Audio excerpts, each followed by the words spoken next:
আসসালামু আলাইকুম, welcome back to my channel. আজকে আমি আপনাদের সাথে রেস্টুরেন্ট স্টাইলের বিফ সিজলিং রেসিপিটি শেয়ার করব। এটা তৈরি করার জন্য এখানে আমি 500 গ্রাম বিফ ছোটো ছোটো করে কেটে নিয়েছি। 1 চা চামচ লবণ, 1 চা চামচ লাল মরিচের গুঁড়া, 1 চা চামচ জিরা গুঁড়া এবং হাফ চা চামচ কালো গোলমরিচের গুঁড়া, 1.5 টেবিল চামচ আদা রসুন বাটা। এই সব মশলার সাথে মাংসটাকে আমি ভালো মতো মাখিয়ে নিব। হাত দিয়ে ভালো মতো মাখিয়ে নেওয়ার চেষ্টা করবেন, এতে মশলাটা যাতে ম্যারিনেটটা ভালো হয়। এখন একটি পাত্রে আমি 2 কাপ পরিমাণ পানি দিয়ে মাংসটাকে সেদ্ধ বসিয়ে দেব।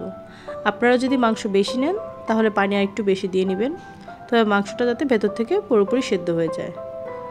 এক্সট্রা যে পানিটা আছে সেটাকে আমি ভালো মতো শুকিয়ে নিব, মাংসে যাতে কোনো পানি না থাকে।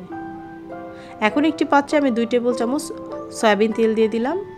এখন দিয়ে দিলাম 1.5 টেবিল চামচ রসুন কুচি। রসুনটা যখন কিছুটা ব্রাউন হয়ে আসবে এই পর্যায়ে আমি কেটে রাখা কিছু ক্যাপসিকাম দিয়ে দিব। আমি এখানে 3 ধরনের ক্যাপসিকাম এবং পেঁয়াজ কুচি ব্যবহার করছি। প্রত্যেকটা ক্যাপসিকামই আমি হাফ কাপ করে এখানে ব্যবহার করছি। 3 ধরনের ক্যাপসিকাম না থাকলে আপনারা 2 ধরনের ক্যাপসিকাম দিয়ে এটা তৈরি করতে পারেন।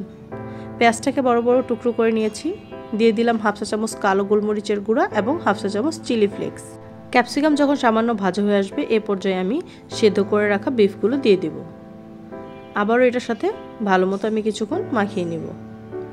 এখন এখানে আমি 2 টেবিল চামচ টমেটো সস এবং 1 টেবিল চামচ সয়া সস এবং 1 টেবিল চামচ ওয়েস্টার সস দিয়ে দিব।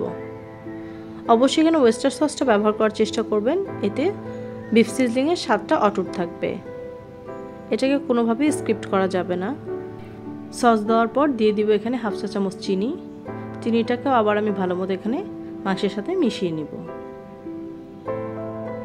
মেশানো হয়ে গেলে এখন দিয়ে দিব হাফ কাপ কর্নফ্লাওয়ার। কর্নফ্লাওয়ারটাকে আমি কিছুটা পানির সাথে ভালো মতো মিশিয়ে নিব।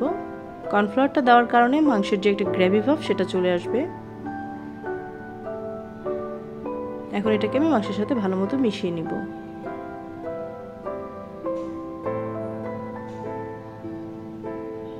মাংসের সাথে মেশানো হয়ে গেলে 2 মিনিটের মতো আমি এটাকে কুক করব, তাতে আমার এটা তৈরি হয়ে যাবে। যারা আমার চ্যানেলে নতুন তারা অবশ্যই সাবস্ক্রাইব করে আমার পাশে থাকবেন।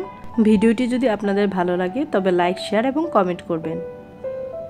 মাখানো হয়ে গেছে, এখন এটাকে একটা সাইডে রেখে দিব এবং অন্য একটি প্যানে আমি দিয়ে দিব 2 টেবিল চামচ বাটার।